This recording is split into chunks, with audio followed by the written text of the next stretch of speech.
Hola amigos y bienvenidos un día más a nuestra pequeña cita con la historia del arte en la Asociación Cultural Sapienza. En la clase de hoy continuamos desarrollando nuestro tema dedicado al Cinquecento italiano, analizando la pintura de los grandes maestros italianos del siglo XVI. Y tras abordar en la pasada clase la figura de Giorgione, antes de nuestro obligado parón a consecuencia de ya el famoso coronavirus, en la clase de hoy comenzaremos a abordar la figura de uno de los artistas más importantes, no ya de la Italia del siglo XVI, sino del conjunto de la historia del arte universal. Hablamos de Tiziano Vecellio, maestro de maestros. Desde el mismo momento de su concepción, todos cuantos han contemplado el cuadro de las Meninas de Velázquez en el Museo del Prado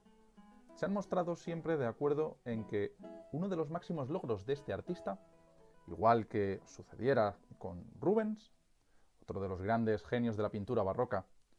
había sido precisamente el convertir al aire y a la luz, y con ellos al color, en los grandes y verdaderos protagonistas del cuadro. Esta fue sin duda uno de los grandes triunfos de la pintura moderna. Sin embargo, ese triunfo, esa conquista, no le pertenece a Velázquez o a Rubens, sino a un artista anterior al que ambos admiraron y rindieron cumplido homenaje a través de su obra, Tiziano. Así pues, Tiziano, igual que hará después Velázquez, no trataba de imitar con su pincel la naturaleza como metódicamente habían buscado lograr los pintores del 480, es decir, para conseguir, como aún propugnaba el gran Leonardo da Vinci, la absoluta identidad entre su pintura y el cristal de un hipotético espejo que, colocado en el mismo lugar, reflejara su modelo. Muy lejos de ello, lejos de querer convertir a la obra de arte en un mero espejo de la naturaleza, Tiziano hizo evolucionar su pintura hacia una técnica de amplias y profundas manchas de color que no pretendían enmascarar en absoluto la ejecución del pincel, más aún la exhibían con orgullo, mostrando así que él no buscaba engañar a nadie con un trampantojo, mostrando que él solo hacía pintura. Tiziano es por ello quizás el primer artista verdaderamente moderno, el primero que se atrevió a mostrar sin disimulo que la verdad no es la imitación del espejo, que la verdad no es la copia, que la única verdad de un cuadro es la propia verdad de la pintura. Y sin embargo, como veremos, nadie como Tiziano logró engañar al ojo del espectador en su similitud con la naturaleza.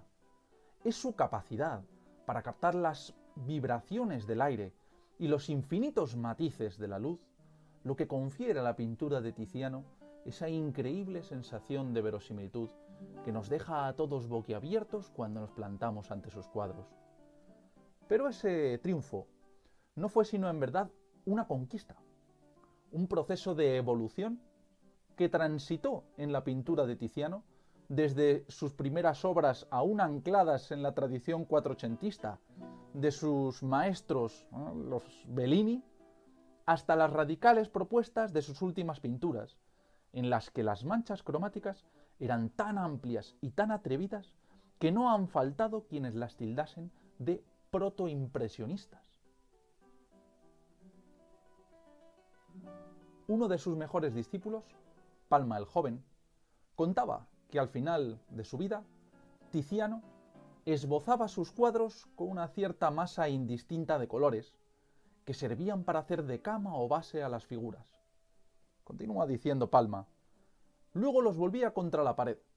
dejándolos allí a veces varios meses, sin verlos, y cuando de nuevo volvía a poner los pinceles en ellos, los examinaba con rigurosa observación como si hubiesen sido sus enemigos mortales, para comprobar si en ellos podía encontrar defecto antes de terminarlos, dando los últimos retoques al unir de cuadro en cuadro, frotando con los dedos los extremos de los claros, acercándose a las medias tintas y juntando una tinta con otra. Otras veces, frotando con los dedos, ponía un toque oscuro en algún rincón para reforzarlo, además de unos trazos de rojo casi una gota de sangre que daba vigor a algún sentimiento superficial, y así iba reduciendo a la perfección sus animadas figuras. Esto es lo que señalaba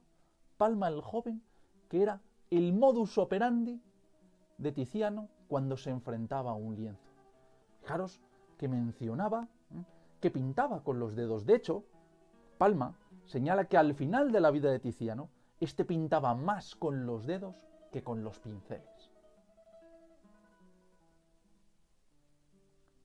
Con Tiziano se rompe, pues, definitivamente con ese sueño antes añorado de conseguir a través de la pintura esa perfecta imitación de la realidad que solo permite el espejo para embarcar al artista en una aventura mucho más apasionante, la que le va a permitir abandonar el papel de mero copista de la naturaleza para cobrar la condición de creador, la auténtica facultad esta que identifica a un verdadero artista. Además, en sus obras el color se torna en sinfonía a través de la cuidadosa elección de colores y tonalidades, buscando siempre los complementarios que avivan el colorido del conjunto. Recuérdese que cuando hablamos de colores complementarios, los complementarios son aquellos que,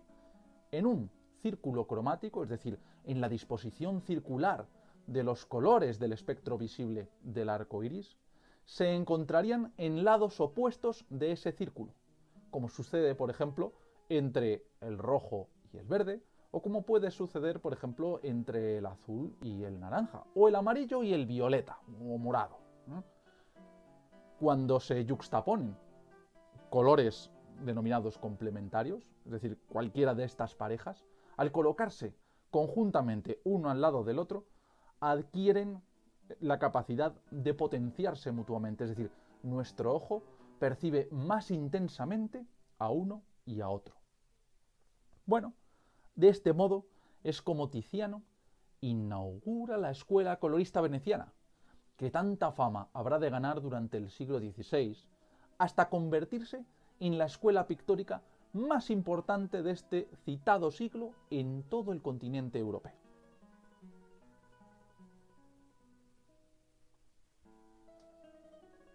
Como Giorgione, también Tiziano era oriundo de la región de los Alpes Vénetos, concretamente de Pieve di Cadore, donde nació hacia el año 1485. Es este un pueblecito precioso situado al sur del Tirol, en los Alpes Dolomitas. Tiziano procedía de una familia con un estatus bastante elevado en Cadore. Era cuarto hijo de Gregorio Vecellio, un distinguido concejal y militar local al servicio de la Serenísima y de su esposa Lucía. No había en la familia de Tiziano ningún otro artista antes de que él tomase dicho camino, algo que sucederá tras su traslado a Venecia cuando contaba probablemente con unos 9 años de edad. Es entonces cuando su padre lo envía a la ciudad de los Canales en compañía de uno de sus hermanos para quedar al cuidado de su tío Antonio, con propósito de instruir al joven Tiziano para que algún día llegase a ser abogado. Sin embargo, el camino de Tiziano era otro muy distinto. Allí en Venecia, su tío se percata del talento innato del joven Tiziano y lo coloca como aprendiz en el taller de los mosaístas de San Marcos. Posteriormente, con toda probabilidad, y aunque no haya datos certeros que lo avalen, debido a que Tiziano mostraba un talento verdaderamente innato para el dibujo y la pintura, debió de ingresar como aprendiz en el taller de los Bellini, formándose con Gentile primero y con Giovanni Bellini después. Sobre todo, la formación de Tiziano parece ser que corre a cargo de Giovanni Bellini, quien fuera, en ese momento, el artista más reputado de toda Venecia, muy por encima de Giorgione, artista con el que veremos que Tiziano tiene relación más tarde, y que solo comenzaría a ser conocido a partir de mediados de la primera década del siglo XVI, es decir, colocándonos en los años 1505, 1506, es cuando comenzó realmente Giorgione a colocarse como un pintor preeminente en la República de la Serenísima. Uno de los primeros grandes encargos pictóricos que consiguió Tiziano durante este periodo de tránsito por el taller de los Bellini, si no de hecho el primero de todos, es la pala que Jacopo Pesaro le encarga en el año 1503 y que podemos ver a continuación. Esta obra que se le encarga a Tiziano tiene sobre todo una finalidad conmemorativa. La flota papal, dirigida por Jacopo Pesaro, había logrado una pequeña pero importante victoria frente a la flota turca en la isla de Santa Maura en el año 1502. De modo que para conmemorar esa victoria fue encargada una obra votiva a Tiziano, protagonizada por el propio Jacopo Pesaro, el almirante al cargo de aquella victoria, en el momento de ser presentado al mismísimo apóstol San Pedro por el Papa Alejandro VI. El vencedor aparece arrodillado ante el santo,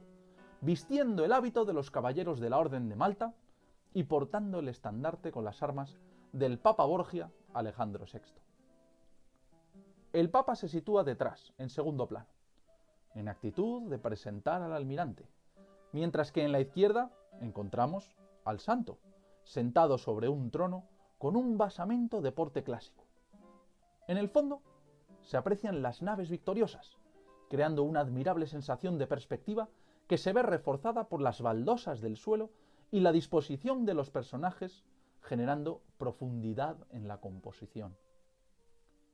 La influencia de su primer maestro veneciano, de Giovanni Bellini, es claramente manifiesta,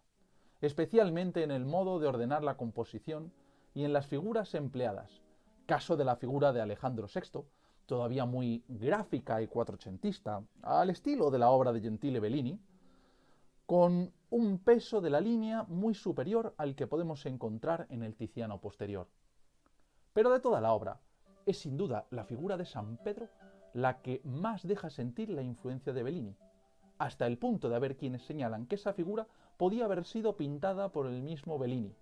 Es decir, que el encargo realmente quizá no lo habría recibido Tiziano, sino que habría sido un encargo hecho a Bellini y que el alumno Tiziano, aventajado en este caso, se habría encargado de concluir. Por su parte,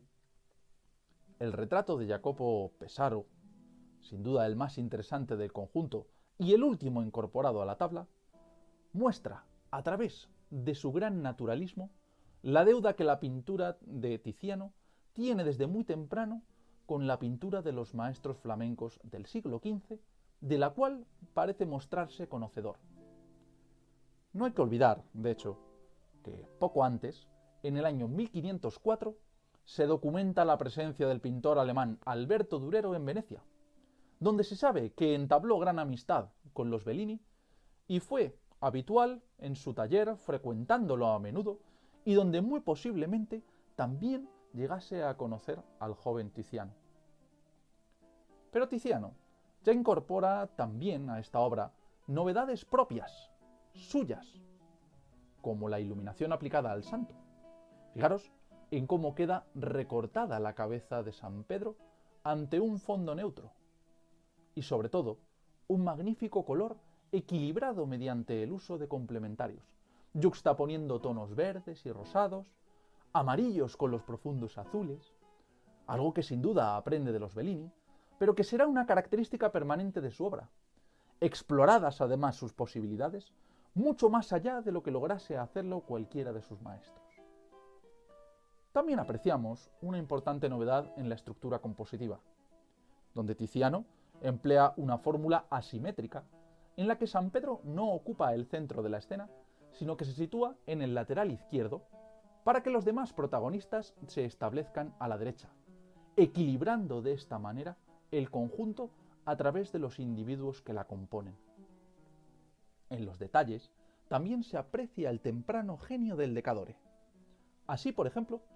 la admiración por los relieves romanos, tan característica del Renacimiento, se muestra claramente en el basamento y parte del trono en el que se sienta San Pedro, estableciendo aquí cierta vinculación con la obra de Mantegna, artista también muy conocido en Venecia y que tuvo un enorme peso en la formación de la escuela veneciana. También las calidades de las telas reflejan la opulencia característica del arte veneciano, que tanto gustaba a sus clientes en aquel momento como reflejo de su propia riqueza. En definitiva, podemos decir que Tiziano está trabajando en un estilo heredado de su maestro Giovanni Bellini, pero en el cual ya manifiesta importantes novedades que le van a situar pronto en la órbita de los grandes genios. Pese a que todo esto parece indicar que inició su aprendizaje en el taller del afamado Giambellino, el primer dato que tenemos seguro es el que lo coloca entre los años 1507 y 1508, ayudando a otro pintor, a Giorgione, en la pintura de unos frescos, hoy desaparecidos, que éste hizo para la Casa Gremial de los Comerciantes Alemanes de Venecia, el conocido como Fondaco dei Tedeschi, cuando el artista debía contar en torno a los aproximadamente 20 años de edad, pasará a ser colaborador de Giorgione. No queda de hecho claro si Tiziano participa en esta obra en grado de discípulo de Giorgione o como colaborador contratado por este, lo cual, de ser el segundo caso, ya nos mostraría a un Tiziano que opera como artista independiente. Pero en cualquier caso, no cabe duda de que es ahora, junto a Giorgione, donde Tiziano completará su formación siguiendo el estilo más moderno de este joven maestro que, como ya vimos en la pasada clase, comenzó a transformar el panorama artístico de la Venecia de comienzos del siglo XVI hacia una pintura más naturalista y moderna que se alejaba de la artificiosidad de los maestros venecianos del Quattrocento. Así, con Giorgione, Tiziano descubre la pintura a la prima, esto es, recordemos, la que se ejecuta atacando el lienzo directamente con el color sin la realización de un dibujo previo en el mismo. Con Giorgione también aprende acerca del poder constructivo de la luz y la atmósfera. Es decir, su pintura, la de Tiziano, comenzará ahora a tomar ese giro naturalista que tanta importancia irá adquiriendo en su obra. Tiziano asimila el estilo del maestro de tal modo que en la actualidad se considera que aquellas pinturas que Giorgione dejó inacabadas a consecuencia de su muerte durante la peste que asoló la ciudad de Venecia en el año 1510, habrían sido concluidas por Tiziano. Y hay, de hecho, serios problemas de atribución en torno a una decena de obras en la que los especialistas no logran ponerse de acuerdo en su atribución, en si son obras de Giorgione, lo son de Tiziano, o si las comenzó uno y fueron acabadas por el otro. Quizá sea este el mejor reflejo de hasta qué punto Tiziano fue partícipe de ese giorgionismo que inundó el panorama artístico veneciano entre 1505 y 1510. En el año 1510, una plaga de peste asola la ciudad de Venecia. Y para tratar de lograr la intercesión divina en la lucha contra la enfermedad, la República de Venecia encarga a Tiziano un exvoto representando al patrón de la ciudad, a San Marcos, en el cual debía aparecer entronizado sobre 4 santos. A la izquierda podemos ver a San Cosme y San Damián, 2 hermanos gemelos patrones de los médicos, y a la derecha aparecen San Roque y San Sebastián, desde la Edad Media, tradicionales santos intercesores de la humanidad ante la peste. Se coloca a San Marcos en un alto pedestal en el centro de la composición, en un lugar generalmente reservado a las tablas de la Virgen con el Niño, donde se puede ver la reinvención del tema que tanto trabajó Fra Bartolomeo de la Porta y cuya obra es obvio que Tiziano también conoce. La audacia del artista se refleja precisamente en la sustitución de esa posición elevada preeminente que suele ocupar la Virgen, a quien Fra Bartolomeo siempre se la reservaba, por una figura de San Marcos. En las figuras de los santos se percibe un cierto hieratismo, reflejo de la influencia del maestro Bellini, aún por encima de Giorgione, cuya influencia se muestra aquí, sin embargo, casi inapreciable. Esto ha llevado a algunos historiadores a sostener la hipótesis de que Tiziano no habría sido nunca discípulo de Giorgione, tan solo un puntual colaborador, y que por ello la asimilación del estilo de Giorgione no se habría producido hasta la muerte de este, momento en el que se le encargaría a Tiziano concluir las obras que Giorgione dejó inacabadas y para lo que el Decadore habría tenido que aprender expresamente en qué consistía el puro giorgionismo.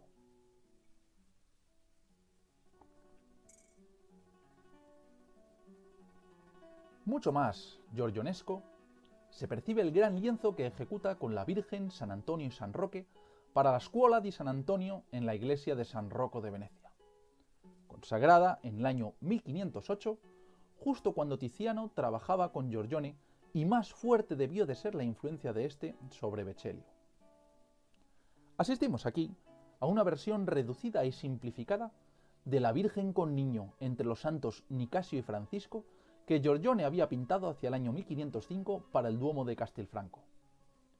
Tiziano tomó de ella la disposición simétrica y piramidal de las figuras, la ambientación de la escena ante un paisaje, la inclusión de una estructura arquitectónica y la colocación de un paño de honor tras la Virgen, que a su vez tomó Giorgione de las vírgenes entre santos de las tablas flamencas del siglo XV. Pero basta, sin embargo, comparar ambas obras para ver que Tiziano en ningún caso se conforma con la imitación de los maestros. Vecellio forma su propia idea acerca de la composición y su ordenación, creando una obra completamente genuina en la que la influencia de Giorgione no pasa tan solo de ser discreta. Perdidos los frescos de la fachada del Fondaco de Tedeschi, desgastados en el 700 por la salubridad marina de la laguna veneciana, los primeros frescos de completa y verdadera autografía de Tiziano que han llegado hasta nosotros son las 3 historias de San Antonio pintadas al fresco para la escuela de San Antonio de Padua. A esta ciudad el pintor veneciano había huido tras la epidemia de peste declarada en Venecia y que se había cobrado numerosas víctimas, entre ellas la de Giorgione. Se puede fechar estos frescos entre los años 1510 y 1512, y ya en ellos triunfa el hombre con la fuerza de un sentir vivo y apegado a la vida que le rodea, en un coloquio pleno y continuo con la naturaleza. Son imágenes claras, historias abiertas al espectador con claro sentido narrativo, muy ceñidas al hilo conductor de una lógica de un artista que ya se muestra equilibrado y seguro. Parecen casi episodios de la vida cotidiana, que solo en el cantar de los colores ya plenos revela el desarrollo de los 3 milagros: el del recién nacido que testimonia a favor de su madre, el del hijo irascible y el del marido celoso que podemos ver en esta imagen.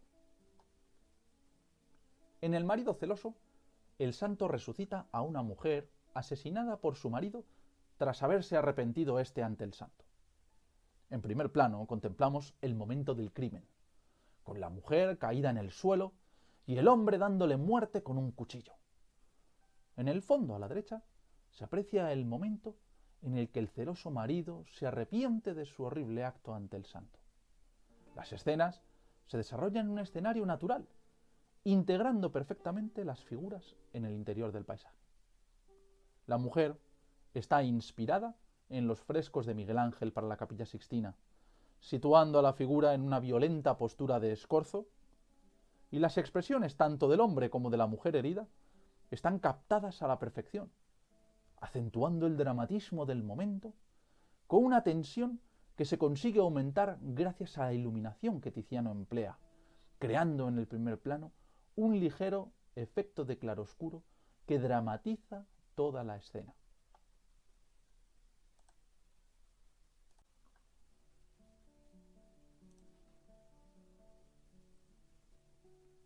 En el milagro del hijo irascible se nos presenta a San Antonio curando a un joven que se había cortado un pie tras haber golpeado con él a su madre. La escena se desarrolla en un exterior, incorporando las figuras en la naturaleza de una manera muy acertada, siguiendo sin duda las enseñanzas de su maestro Giorgione. El joven herido caído en el suelo, ocupa el primer plano, mientras que el santo se sitúa en el centro de la composición,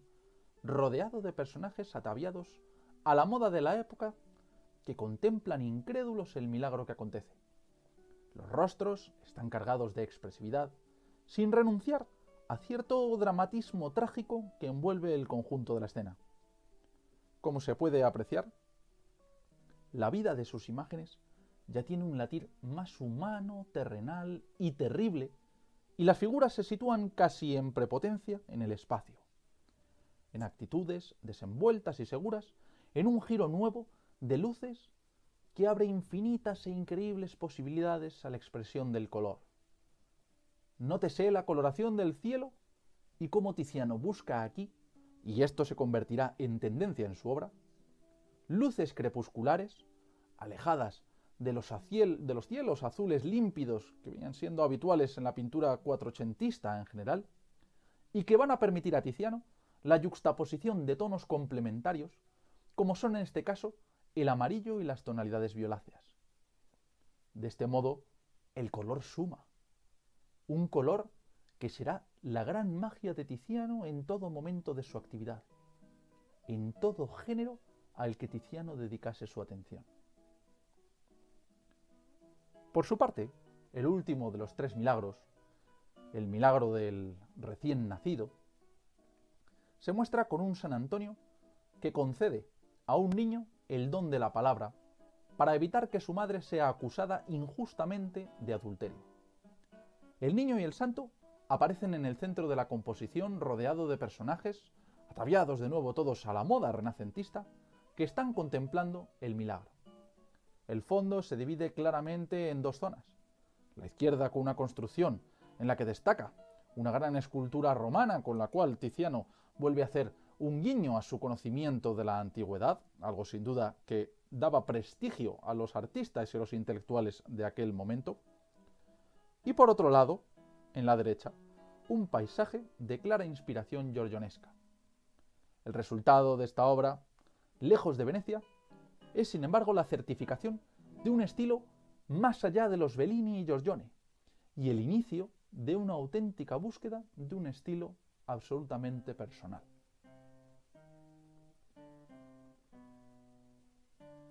Esa búsqueda de un estilo propio se aprecia también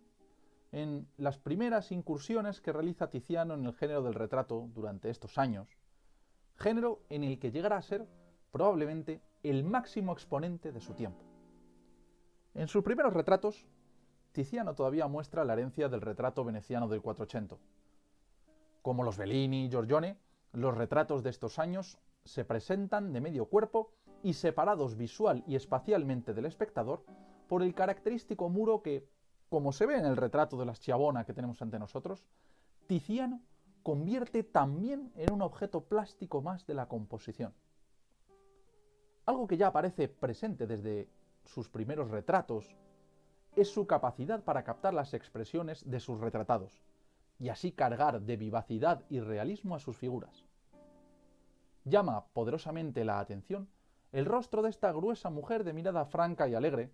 que nos dirige su atención y establece una mágica comunicación con el espectador, hasta el punto de hacernos dudar acerca de quién es aquí el observador y quién es el observado. El título de la obra, La Schiavona, es puramente tradicional y se refiere a una mujer dálmata, de la tierra llamada en aquel entonces Eslavonia, que en época de Tiziano comprendía Istria y Dalmacia, o lo que es lo mismo, lo que en la actualidad serían parte de las actuales Eslovenia y Croacia. Lo que la identifica como tal es el estilo de la vestimenta, sobre todo, así como su fisonomía, pues en el siglo XVI las mujeres procedentes del área de Dalmacia tenían fama de ser mujeres gruesas. En realidad, la dama retratada forma parte de la aristocracia de la época, con costumbres similares a cualquier mujer rica del territorio controlado por la República de Venecia. Es decir, no necesariamente tenemos que encontrarnos aquí ante una Schiavona, es decir, ante una mujer dálmata, sino simplemente ante una rica mujer veneciana ataviada a la moda de una mujer de este otro territorio. Al igual que en el cuadro Retrato de Ariosto, que vamos a ver después a continuación, esta obra muestra un retrato de medio cuerpo sobre un fondo gris uniforme y a la derecha un parapeto de mármol donde se pueden leer incisas las letras T y V,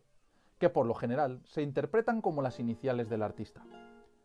En la parte realzada del parapeto se aprecia, inspirado en los antiguos camafeos romanos, un perfil en bajorrelieve que retrata a la misma mujer. Se trata de una adición posterior al primer borrador, algo apreciable en el arrepentimiento visible que conforma hoy la transparencia de los contornos del vestido, que continúan todo a lo largo del mármol. En una línea muy similar se nos presenta el retrato del dominado Ariosto, denominado así por haberse querido ver en él una representación del poeta del siglo XVI, Ludovico Ariosto, autor, entre otras obras, pero sobre todo destacada en 1516, del bestseller de su tiempo, el poema épico Orlando Furioso. Aparece aquí Ariosto sobre un fondo oscuro, uniforme, retratado, igual que en el caso de Schiavona, de cintura para arriba, en este caso con el brazo apoyado en el parapeto sobre el cual se aprecian de nuevo incisas esas letras T.V., que como ya hemos dicho se interpretan como las iniciales del pintor, Tiziano Vecellio, aunque resultan estrechamente parecidas a las más misteriosas V.V., que a menudo se aprecian en diversas obras atribuidas a Giorgione, como el retrato de hombre joven, y en las que, sin embargo, se desconoce completamente su significado. Su busto aparece de perfil, vuelto a la derecha y la cabeza girada 3/4, observando al espectador en una pose desenfadada, casi algo desdeñosa y sin duda cautivadora. Su vestimenta es rica y elegante, con una gran manga de raso acolchada, una auténtica obra maestra cromática que domina la composición y en la que Tiziano es capaz de mostrar con perfección la calidad de las telas, brillante sobre el raso y opaco sobre la piel de su manto negro, así como la representación explícita e intensamente psicológica del retrato, que es sin duda uno de los sellos de la obra retratística del pintor de Cadore. En 1512, tras la conclusión de los frescos de Padua, Tiziano regresa a Venecia, donde comenzó a establecer una red de relaciones clientelares que lo llevaría a la cúspide del grupo veneciano de artistas. Fue aquel un momento muy propicio para él. Hay que tener en cuenta que Giorgione había muerto durante la peste de 1510. Por su parte, otro de los grandes pintores del Quattrocento, Vittore Carpaccio, vivía ahora retirado, aislado, continuaba pintando, pero lejos de las clientelas y de los grandes encargos. A su vez, Sebastiano del Piombo, quien fuera aprendiz en el mismo taller de Giorgione, probablemente conjuntamente junto con Tiziano, estaba ahora en Roma y tardaría mucho en regresar. Y por último, Lorenzo Lotto, el otro gran pintor veneciano del momento, había dejado también Venecia para recorrer Italia en busca de fortuna y nuevas experiencias. De este modo, Tiziano logró el cargo de superintendente de las obras gubernamentales, cargo de pintor oficial de la República de Venecia, que le reportaría suficiente remuneración, amén de otros privilegios añadidos, y que Tiziano ostentaría ininterrumpidamente durante 60 años hasta su muerte. Una de sus mejores obras, en aquellos años tras el regreso de Padua, es el Noli Me Tangere de la National Gallery de Londres. Predomina aquí el amplio panorama de la naturaleza y tal vez es el primer ejemplo válido de la inclinación de Tiziano por el paisaje, que se enciende aquí en ricos colores en la luz de las reverberaciones del ocaso. Es la primera anotación de esos grandes paisajes que se abrirán en el Tiziano maduro sobre amplios valles, sobre imponentes montes, probablemente alusiones a sus valles cadorinos de los Alpes vénetos, las montañas de su infancia, el Antelao, el Pelmo, las Marmorale, que están encerradas en su corazón y que recobran vida y nostalgia en las suaves atmósferas de sus retablos y que en sus alegorías se convertirán a veces casi en protagonistas. Tras los frescos de Padua, su fama empieza a rebasar los confines del Véneto, y en el año 1513,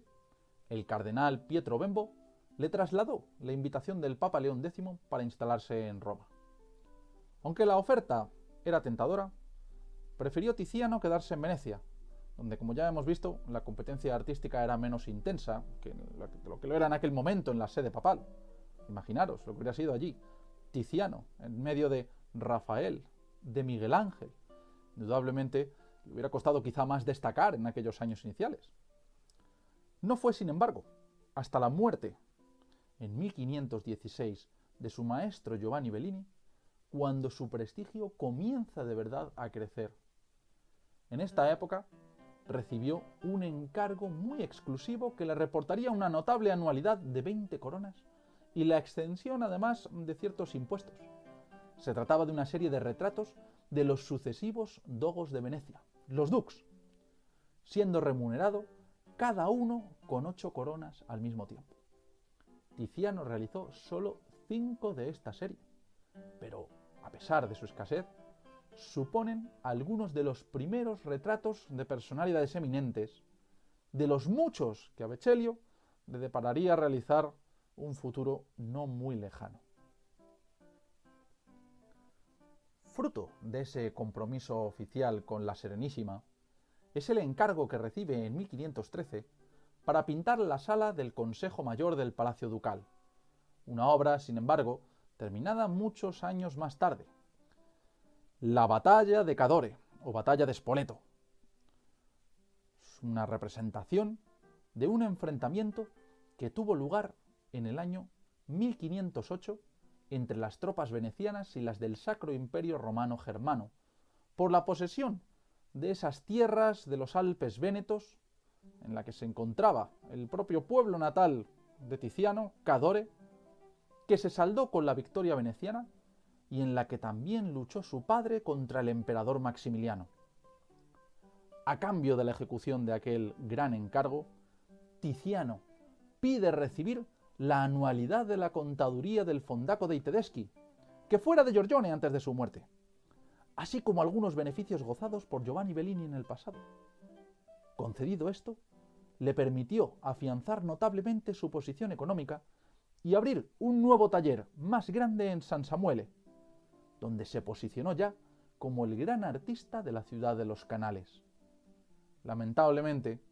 la gran batalla fue destruida en un incendio en el año 1577, y en la actualidad solo se conoce a través de los dibujos y algunas copias antiguas que de ella realizaron otros artistas, y que, bueno, al menos nos permiten hacernos a la idea de cómo fue aquella gran obra. Posiblemente el primer gran encargo en la vida de Tiziano, en la que mediante el horror vacui de figuras violentamente escorzadas, Tiziano nos logra transmitir todo el esfuerzo y el caos del fragor de la batalla.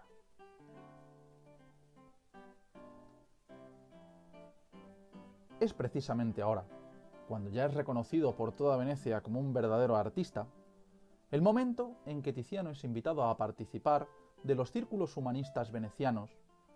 y las ideas literarias, filosóficas y musicales de la élite intelectual que son traducidas por Tiziano en obras cuyo tema dominante es la relación entre amor y música, en una compleja concepción pitagórico-neoplatónica en la que la armonía musical simboliza la armonía del amor. Es el tema que desarrolla en la obra que lleva por título El concierto campestre, hoy en día custodiada en el Museo del Louvre y que aún hoy sigue siendo discutida acerca de su autoría, dado que hay quienes no dudan en atribuirla al maestro Giorgione, mientras que otros especialistas se decantan por Tiziano, incluso unas medias tintas en las que hay quienes dicen que la obra realmente habría sido comenzada por Giorgione, tiene indudablemente ciertos ecos giorgionescos, y acabada después por Tiziano, cuya participación realmente también parece innegable. Aquí, en la obra, aparecen dos muchachos elegantes, evidentemente artistas, sentados en el suelo, templando la guitarra, mientras sus dos compañeras desnudas,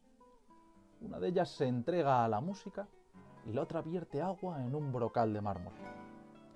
Se trata de una yuxtaposición del amor carnal representado por las mujeres desnudas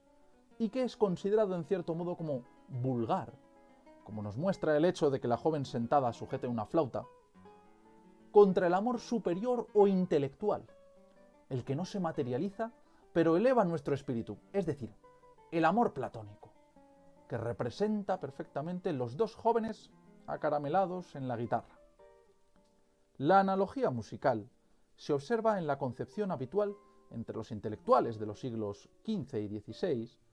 de que la música que se toca con instrumentos de viento, como flautas, dulzainas, etc., por ser instrumentos que habitualmente emplea la gente del campo, especialmente los pastores, representan por necesidad la música vulgar, mientras que aquella música que se interpreta con instrumentos cultos, como son generalmente los instrumentos de cuerda, que en teoría requieren de un aprendizaje superior, representan la música sacra y culta que eleva el espíritu de los hombres más allá de las pasiones terrenales y, por lo tanto, de las tentaciones que nos llevan al pecado. Bien, visto esto, es evidente que las dos pobres muchachas del cuadro ese día no se comieron ni un colín. Esta obra causó honda impresión en el siglo XIX en el joven Edouard Manet, que le rindió homenaje en su afamado cuadro El desayuno sobre la hierba, una versión moderna en la que los jóvenes músicos fueron sustituidos por dos estudiantes que debaten en presencia de dos mujeres desnudas, una de las cuales mira indiscretamente al espectador con sonrisa pícara sin pudor alguno.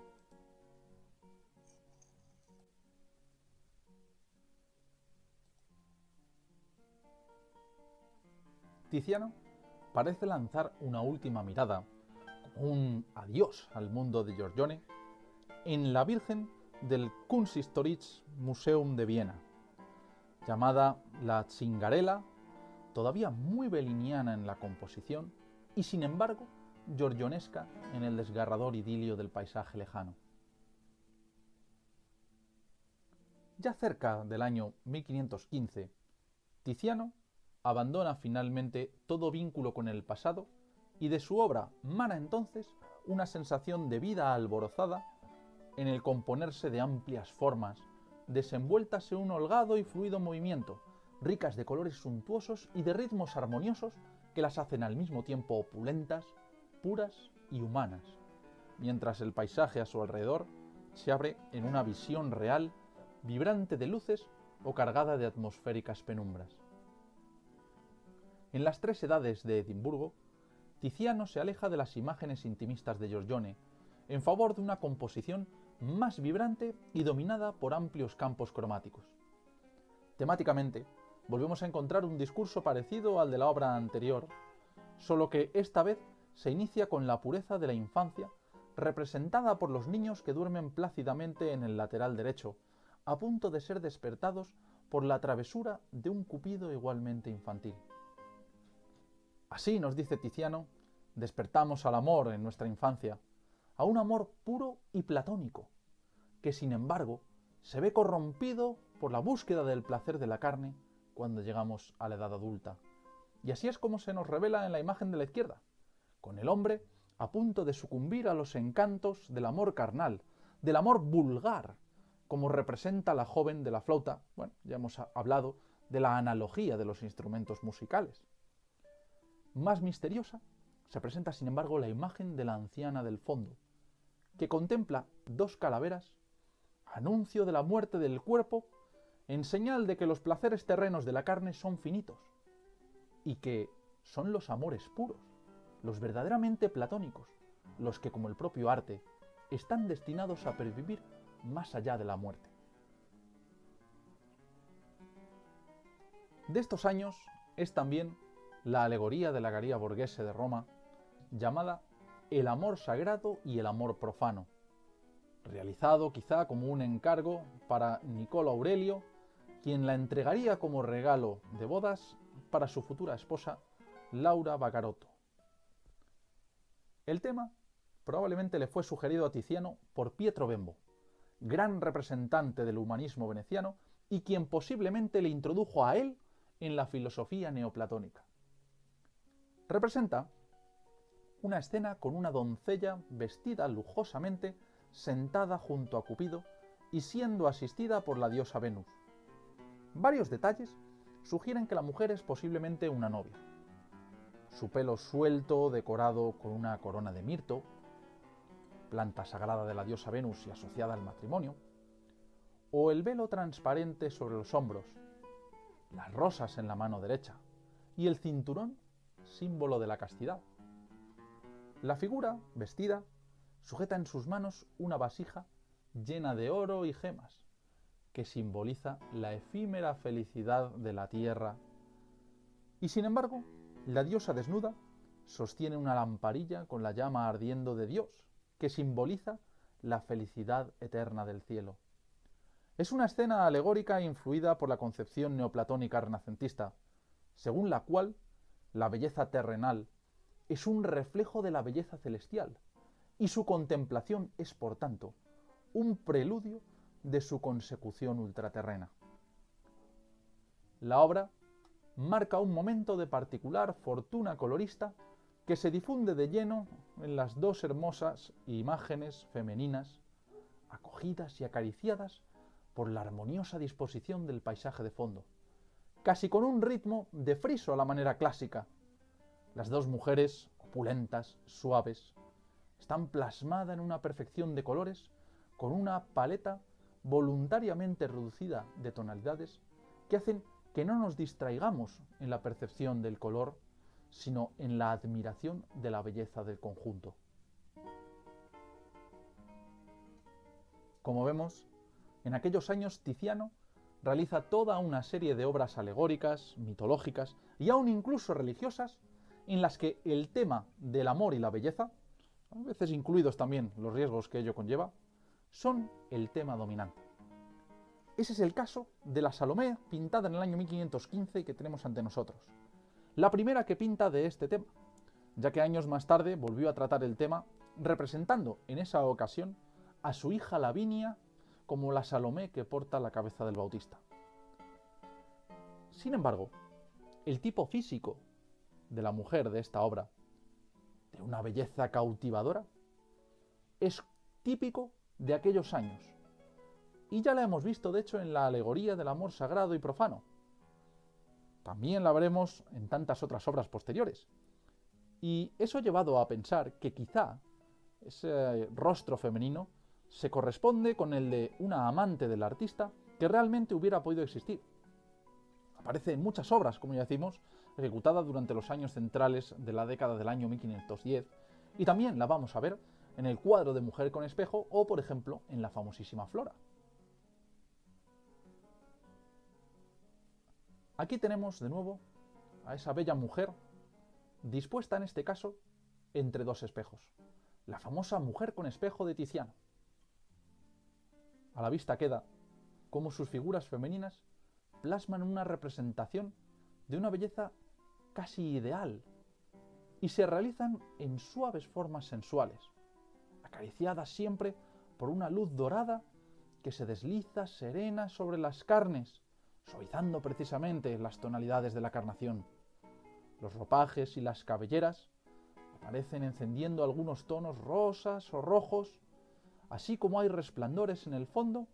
o en el rubio encendido de la cabellera suelta. Pero de estas obras, probablemente, y quizá la que mejor refleja la influencia de Giorgione, tardía, es la Flora, una obra que muestra claramente la influencia de Giorgione en el retrato de la famosa Laura. El significado de esta pintura está en disputa. Algunos, basándose en inscripciones añadidas sobre las reproducciones del siglo XVI, identifican a la mujer con una cortesana. Otros, por el contrario, la consideran un símbolo del amor nupcial, aunque su vestido realmente no es de novia. La identificación con Flora, que es mayoritariamente aceptada, esto es, la antigua diosa de la primavera y la vegetación, viene simplemente de la presencia de esas flores primaverales que parecen manar de sus brazos.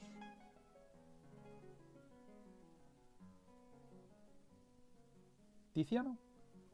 sube el tono con la Venus Anadiomene, representación del nacimiento de la diosa tras emerger su concha de las aguas del mar de Chipre. Existía ya la descripción de este episodio en la obra de Plinio, donde Plinio hablaba de la existencia de una pintura del gran pintor Apeles, el más reputado pintor de la antigüedad y cuya obra lamentablemente hoy nos es prácticamente desconocida. Sobre este tema, a menudo los pintores del Renacimiento afrontaron el desafío de rememorarlo, como hiciera antes, por ejemplo, Botticelli en su célebre Nacimiento de Venus, con el deseo de señalar que el arte de los pintores del Renacimiento podía alcanzar el prestigio de los mejores artistas del mundo antiguo, si no aún de superarlo. Tiziano también debía conocer la descripción del modelo antiguo, pero estableció la escena como un retrato de un desnudo ideal femenino, reducido en los bordes de la tela, en posición vertical, saliendo del agua con las piernas aún sumergidas hasta la mitad del muslo. La diosa avanza desenredando su cabello y realizando un giro donde se inclina ligeramente hacia adelante. Tiziano probablemente se basa como modelo en una pequeña estatua ateniense del periodo helenístico que representa a la diosa Venus saliendo del baño, haciendo así también notorio su conocimiento de la cultura y el arte de la antigüedad clásicas, algo que denotaba un espíritu cultivado según los cánones del pensamiento humanista del Renacimiento. Tiziano volvió a abordar el tema del amor y la música casi 10 años más tarde, cuando el duque de Ferrara, Alfonso, le encargó 4 bacanales para su despacho privado, el famoso y lamentablemente desaparecido gabinete de alabastro. Aquí, el acontecimiento dionisíaco es entendido como una oportunidad de liberarse de los afanes del mundo y de la historia. Es una invitación al descanso, al disfrute de la vida y un canto al puro hedonismo. Para el duque, Tiziano ejecutó la ofrenda de Venus, la bacanal del Prado, el Baco y Ariadna del Louvre, y también modificó el festín de los dioses realizado por su antiguo maestro Giovanni Bellini en el año 1514, repintando el paisaje y algunas figuras a fin de armonizarlo con el resto de sus obras.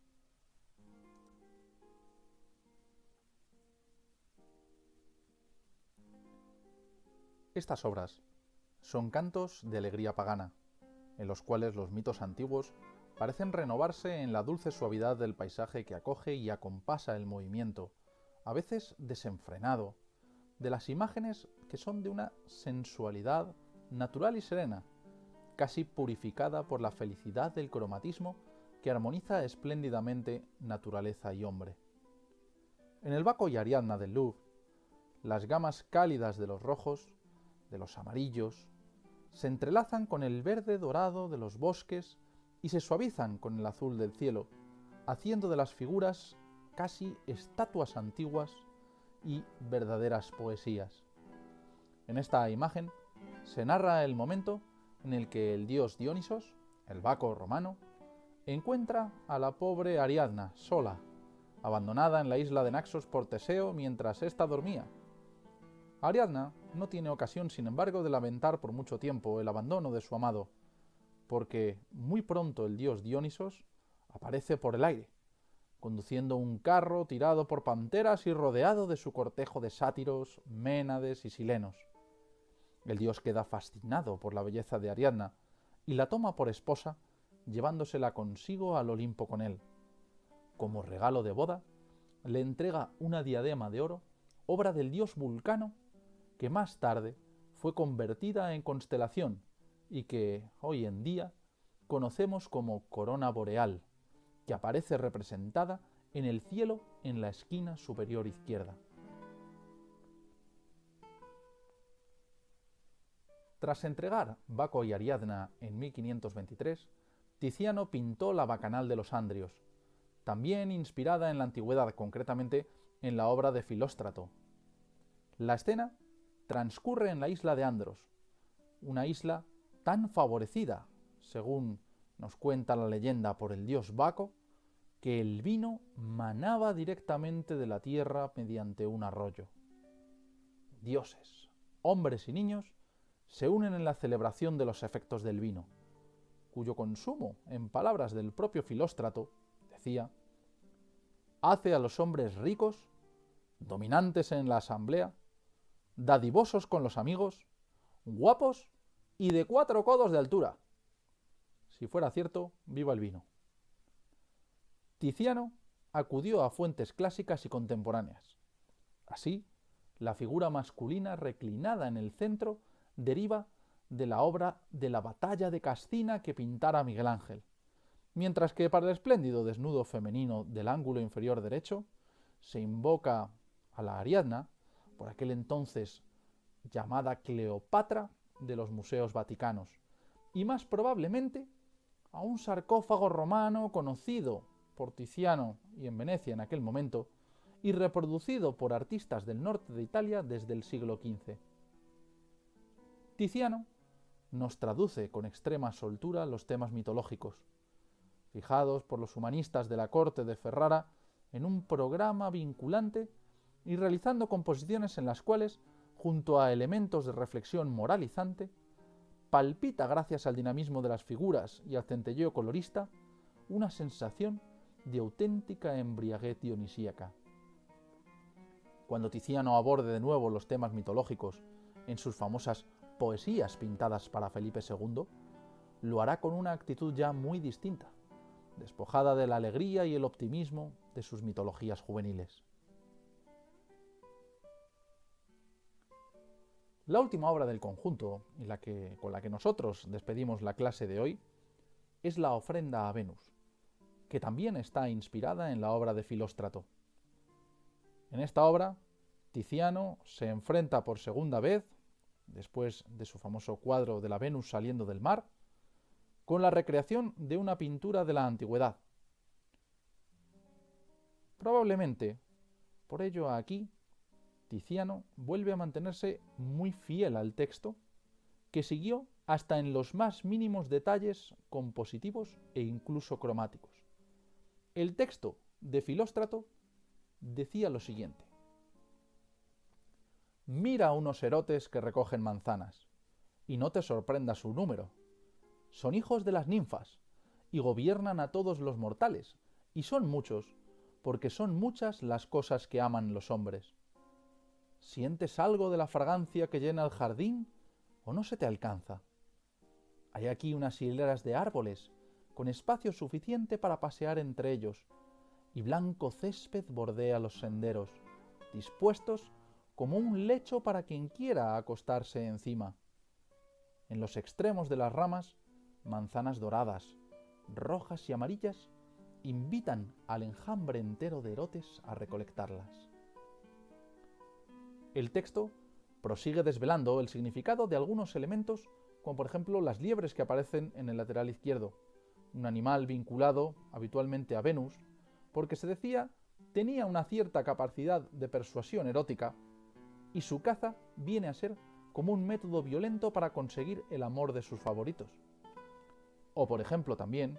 el espejo, que forma parte de la ofrenda que las ninfas realizan a Venus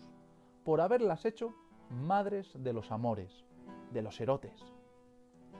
Amores que con sus divertidos juegos y alegres actitudes, llenas de naturalismo y desenvoltura, suponen sin duda el gran atractivo de esta fantástica obra. Con esto llegamos al final de nuestra clase de hoy.